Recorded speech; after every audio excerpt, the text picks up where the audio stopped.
Batu nyonso atangi na ndako. Omoni ka bosa ni nani? Faire égola. Est-ce que c'est normal? Est-ce que c'est normal? Omoni sika na faire bana que faire égola a un problème avec le gouvernement. Est-ce que le président va citer Bena Bawera va confier sans citer faire égola? Frère. Les batailles pour polémique. Mais maman, il y a combien de bigs à sa présence dans la base? Bon, 21 millions frères à Autobeta na accord arena. Il y a yoga qui a monté, mon qui a monté. Le coup là, si pas primer la guerre visa, va n'ingier les soutiens, on va traiter un démo. Parce que nous sommes le baron démo. Voilà, d'accord, mais les autres choses là. Voilà, il va récupérer les campagnes pour abéter stade de France mi balé et comme il y a bango, va s'accaparer nango. Là où il ment, Félix Tshisekedi il ment comme il respire. Il y a lobby que ce bazala qui n'a agenda caché, même où il y a yazala qui a. Boudi mwazala qui a. Bana nenyo so bazala qui a. Presque 20 ministres bazala qui a, mais il est bazala qui a. Mais bazala qui représenter était, ambassadeur na ye ya France à Minimboy. Asa qui n'a qu'à tuana. Si vous y a donné aya soule, ami il a qui déjà. Au moins il est président de la République. Donc, on a d'autres na Congolais. Na lingina no banabi ba page ça ebele. Obino musana bino ya ba ka so bakamboyo, bokele ko ba page partout. Bon, si on a vu mais faire raison beta double Adidas Arena, baboy ko pesa ye visa. Abeti akor arena ya 21 personnes, baboy ko pesa ye visa. Mais aujourd'hui tout là, qu'est-ce qui se passe? Mais gouvernement elebe Mouyaya nani ya sport Budimu ba yena plus de 2000 personnes bazeli ba ba visa ba sombeli ba ba billet ni musicien ni eloko bazaka batu normal ba infiltrateur batu na ba famille na ba mo mais eloko ni zo sala ke ba pesa faire visa wana te azo senga 100 visa te azo senga 200 te azo senga muso kese na ye et bon la pas moins de 30 personnes ou 40 personnes ce que ça minimum est bon la 50 personnes. Mais, bon, il faut ça faire les goals là, 50 visas, mais bon, si bah, individu 2000 visas, est-ce que vous trouvez ça normal? Et les noms, Félix Tshisekedi, il y a beaucoup de monde pendant pour dire que, donc, à l'objet, ma camoufle, sauf à vouloir faire. Donc, pour avoir ça, dit que, bon, ça là, à bout de la force, il y a une zone à faire les goals à l'objet, puis dans une mission, papa, Lucas, c'est là, moussous. Ngapo na ngapo za sous la base, la qui ça, moi, pour moi. Le monde a qui ça wana. Moi je crois que nous ça la base le voilà type wana Gabon alikanga mingi kende ko sala na Gabon kuna na tout le nature bomba fort c'est dit pourquoi peut peut za ko matane par Cameroun par Zambie par Zimbabwe aki kuna zeli visa kuna pa kene poto kuna zongeli kuna bakoti kisasa donc Luka méthode là pour déjà ba la kisio donc celui numéro 1 ya mboka alobino déjà que yo a besoin de reconnaître yote Gauloise gladiator faire gola papa Hervé.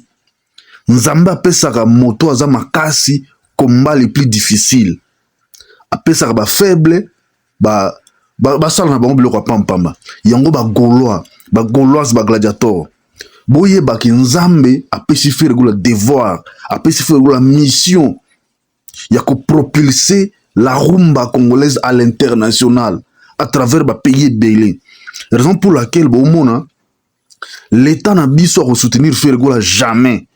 Bato ba ko soutenir Fergola biso ba Gaulois soki to tiki Fergola to négliger culture na biso o ba koko ba tiki la biso o ba grand kale ba tika so to négliger Fergola alors na yeko benda bino matoi botika la ko yeba ke l'état congolais jamais e ko sungaka Ferre eza lokwa Kabila na Fachi Beton à l'époque ya Kabila apesa ba artiste plus ya 90 artistes a décorer bango jamais Kabila décorer artiste moko to anosa ko décorer artiste moko anosaki plus ya 90 artistes bazwaki décoration mais lelo na 2026 moto moko nde ba ko décorer parce que bango nde ba betsaki kuna concert parce que bango nde ba misaki mosolo na biso ba ki ko soutenir ye alors nde ba soutenir ye ba salisi makambo ba salisi fête na bango yango bazasi kona posa ba décorer fête na bango eza ko décorer mutu asali musala te eza mbongo babimisaki bake ko sakana nango bamemaki bana mike ba minere bakina bango ko sakana na bango ndisiko bazo sala honneur nango ba osala honneur ya rumba ya Congo te ya rumba te ya culture te ba sala honneur ya fête na bango alors biso ba Gaulois to tikala ikenge to sala misoga lokwa bato impère autant wa Mobutu tozala miso ga tofungola miso Ferregola a une mission les plus difficiles dans la musique à travers le monde. Parce que bon on a bien faire ça dans le mois d'avril. Dans la fin du mois d'avril, Ferregola a cédé une partie. Il y a un catalogue de musique pour Sony Music Entertainment. Pour élargir la rumba congolaise à l'international, pour propulser, pour promouvoir. Mais beaucoup de gens jamais d'artistes na bango ba millions ko pesa bango ba étendre musique na bango à travers le monde. Non. Et puis musique na bato na bango na ba musique bon ba ko ba pesi bango ba fêter eza rumba te. Eza nango kosa leka tokos bonde mukolo nga bengaka. Eza fast food. Musique ya courte joie, courte durée. Tango abanaki carrière na yi azalaki na rumba.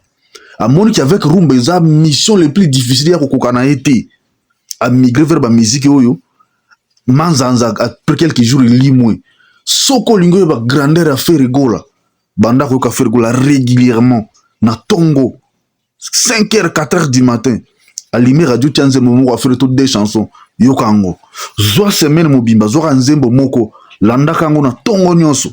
C'est là où tu vas comprendre qui est l'artiste Ferregola. Ferregola est artiste prophète. Aloba makambo ebele na banzembo na izo koma. Le prévarné qui ayemba na meilleur moment a prophétisé sur le système écologique. Contre terre je suis tombé. Prière d'amour nanga. Kolingande. Nami pakoli cendre d'amour na yo.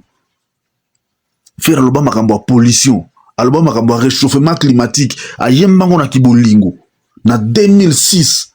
Mais tu vivre déjà en 2020 ou 2021, tu vas vivre le réchauffement climatique. En 2023, on a un album Dynastie, à écologie. Pour vous dire que Ferregola c'est un artiste prophète, a prophétisé pour nous que l'on parle de Barcelone en 2018 et ça s'est réalisé en 2024. Ah, ce n'est pas n'importe quel artiste. La légère. C'est une artiste à protéger, il y a qu'à garder longtemps possible.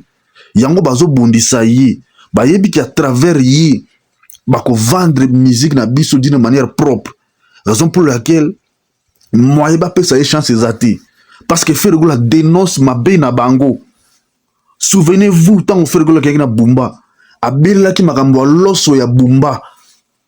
Qui y a des articles sur malam tozaki bana to okola ozalaka ozozonga oyoki balamba oyoka déjà na musique oyoka sula loso wana bima et pas na bino Ferregola dénonça ki yango ba agriculture ya loso za eloko salma na Grand Équateur et ça les mansouté ailleurs ce soir récemment pas Gauthier Sey makambo salubrité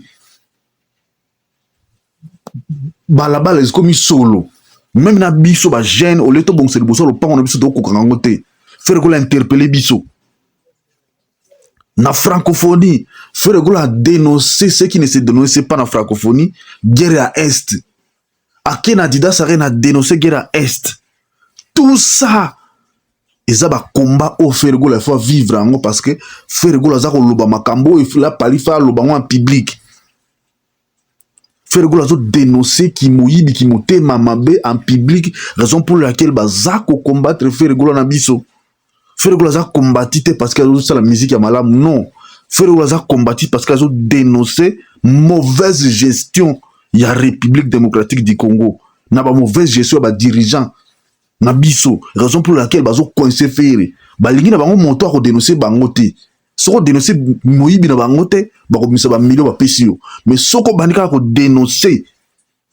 Le même jour là balongolo na liste.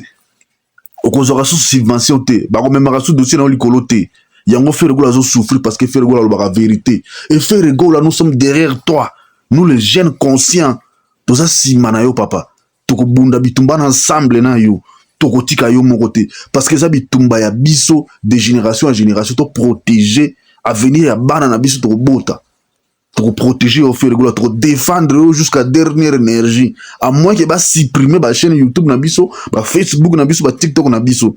Mais ce qui va supprimer té, on viendra encore dire des choses, dénoncer des choses, pour l'embatter, pour tika pe binoté, pour continuer koloba.